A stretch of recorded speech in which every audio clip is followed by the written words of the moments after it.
have high leptin levels and wonder why they are high and what you can do about it? Hello, my successful and healthy earthlings. Mihaela Raguz here, naturopath and founder of the Natural Health Podcast. In this episode, you will learn what leptin is and what you're able to do to deal with it the natural way. Welcome to the Natural Health Podcast, where we bring awareness of sustainable health in a business hustle space.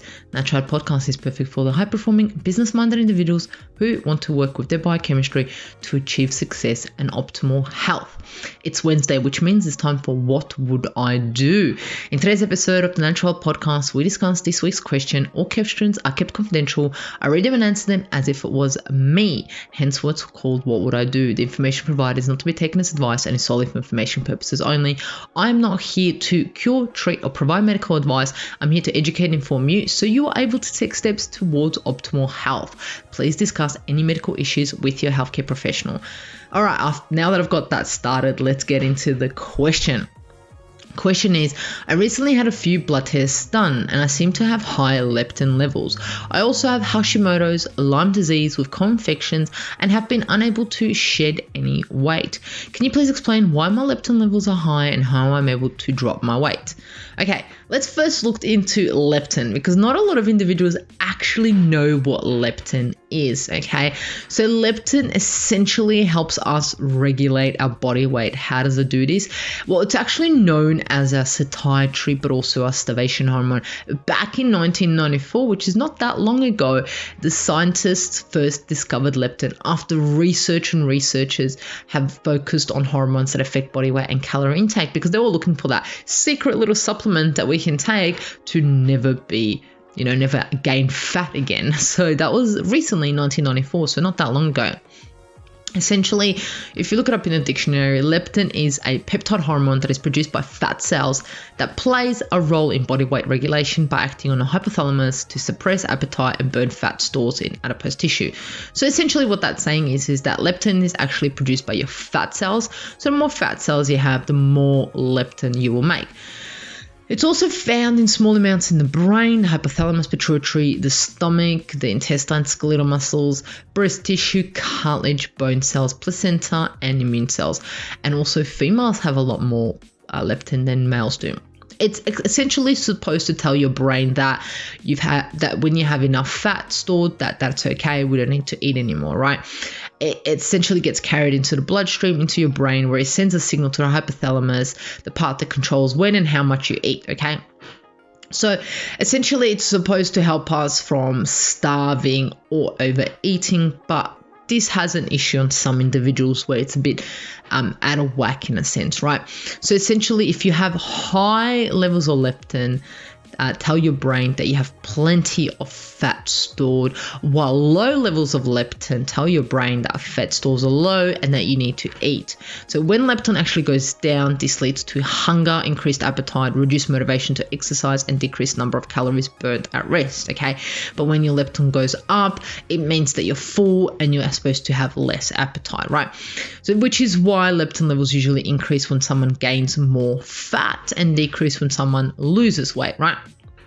Essentially, leptin is there to keep us alive, to ensure that we are surviving and we don't reduce our body fat too much, because if we reduce our body fat way too much, we are unable to reproduce, but also it can threaten our survival. That's essentially what it's there to do. It's this smart little thing, this negative feedback loop, that's a smart little thing that kind of says, we don't want you to die. So we shouldn't be putting a negative aspect to it, right? But let's look at the connection, right? So you say you've got Hashimoto's, you've got Lyme disease, and your weight gain. Okay, so look, the more weight gain you have, the more leptin you're going to have, right? The leptin resistance link. So there might be leptin resistance happening there, which kind of is telling your brain is starving, but your body is kind of obese in a sense, but it's got enough fat storage. So with higher fat storage, it increases leptin, leads to increased inflammation. This is something that we need to take note of. And in Lyme disease and Hashimoto's, inflammation is a huge factor, right? So the thing that we need to understand is hormones like insulin and cortisol impact leptin levels to the max, okay? So high calorie intake, low nutrients, and also mistiming of meals affect leptin levels. So do acute infections, talking about your Lyme disease, LPS toxins, which are toxins byproduct from bacteria, and severe overwhelming infections also increase leptin levels. There's an absolutely huge link between leptin and the immune system, right? Essentially, elevated leptin levels change natural killer cell function in the body, which is your immune system. Natural killer cells are an innate immune system that are essential to the immune defense. Their primary purpose is to kill tumor and virus infected cells, okay? When natural killer cell function is impaired from elevated leptin, so the higher leptin, the more the NKs are impaired, the total number of natural killer cells decreases and tumor cells killing capacity becomes compromised, right? So essentially, there is a absolutely huge link between your Lyme disease, between your Hashimoto's and your leptin levels, okay? The key thing that you need to understand is when biotoxins from any source, they cause amplification of the cytokines, which is inflammation. They chronically elevate leptin levels. So there's a huge link there. I've only got 10 minutes to talk about, what would I do and so forth, but there's a huge link there. I probably should do a longer podcast episode to go into more detail about leptin and the immune system, but that's kind of to give you a bit of an idea why it may be elevated, right? So questions to ask yourself is, are you leptin resistant? Okay, because your leptin signaling may not be working, because the brain may not be recognizing, and you may actually be still hungry even though your leptin is high, right? Do you have high inflammations? Because inflammatory signaling in the hypothalamus can cause leptin to increase. Do you have high fatty acids? Do you have a high level of leptin, which is causing the resistance as spoken earlier? So if your fat is mainly in your belly area, in your torso, you may be leptin resistant. Are you absolutely highly stressed? Because like I mentioned earlier, hormones like insulin and cortisol absolutely increase leptin levels through the roof. How's your meal timing? Are you having meals every single time, the same day, so your body's not under stress? Are you exercising? What type of exercises are you using? Do you have light exposure in the morning? Do you have too much light exposure at night? What is your cortisol? What is your cortisol and melatonin link? Your circadian rhythm, is it on track? Do you have a high toxin exposure? Do you have high byproduct by bacteria? What are your genes like? Is this in the family?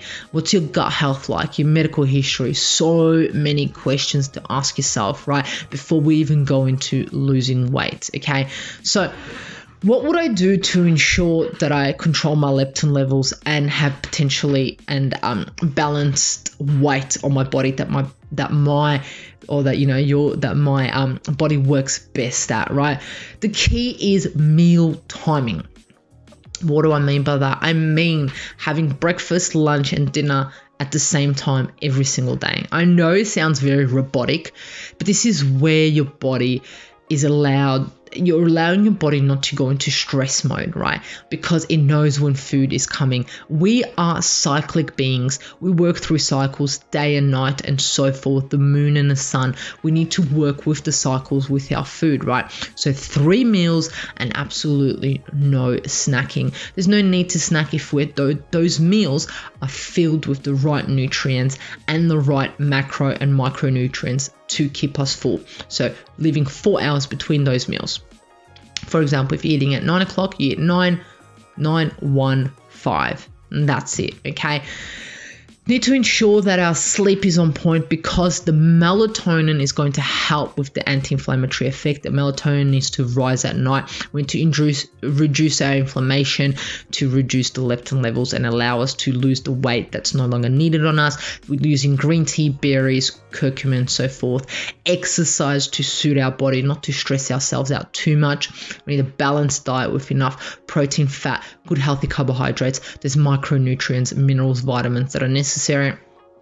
You will know this, removing artificial colors, flavors, sweetenings, refined grains, added sugar, fat, synthetic ingredients, and so forth. High fiber, high vegetables, high protein diet, right? The thing is also intermittent fasting has been proven to associated with improvements in leptin sensitivity. Depending on the individuals, this is where you need to work with a healthcare professional to understand which type of fasting works for you. Is it day altering, so not every single day, is a 5-2, depends what works for your body, right? This is where you need to keep a track of. Eating mindfully, so when you do eat, we do that breathing exercise, activate our vagus nerve, activate our digestive enzymes before we even eat, making sure that we have enough saliva in our mouth before we even put food in our mouth, right?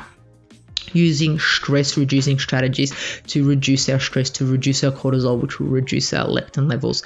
Remember to not just work on the leptin. The issue is not just the high leptin levels.